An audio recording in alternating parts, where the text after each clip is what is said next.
Okay, one of my favorite Red Dwarf episodes, right here, is Backwards. I tended to love the third season a lot in general. I think I used to think of it as my favorite season of the show. I think it ties with five at this point in time for me. I felt as though the tone was fantastic.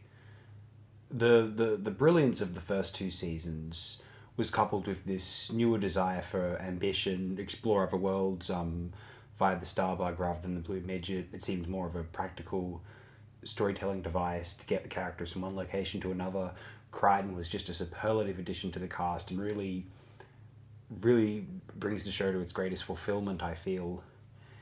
And yeah, just this. Okay, so the premise of this particular episode, an interesting, slightly ingenious exploration of the idea, what if, the universe expands, but then, subsequent many billions, billions and billions and billions and billions of years, trillions even, after the Big Bang, and then it regresses.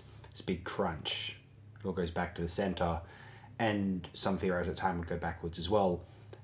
Red Dwarf's episode here is exploring that idea here, as Crichton, remember, wind up on Earth circa 1990, 1990, as time is reversing. Now, as we all know, the logic of this episode, where its humor is concerned, doesn't really quite make sense or add up. But when watching it, it's so bloody entertaining and gratifying that one really doesn't care. It's such a simple utilization of humor, but it's so effective and just wildly entertaining. It's a clever sci-fi premise, or clever to an extent, coupled with the just the pure sort of visceral yet silly inherent humor to the visual gags. It's a superb slice of Red Dwarf. I think some could say it's a bit too easy. I know. I swear I've read before. Like, some fans don't look too kindly on this episode in particular. Whereas, like, I think the more casual fans consider it one of the more memorable highlights.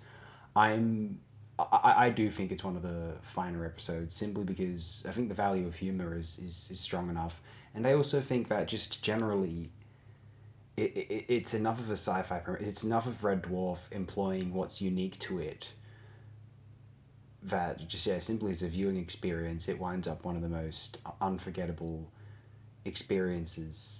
exercises in the entire of the, well, obviously the entire show, but in particular of the real classic portion of the show, the first 6 seasons, I feel.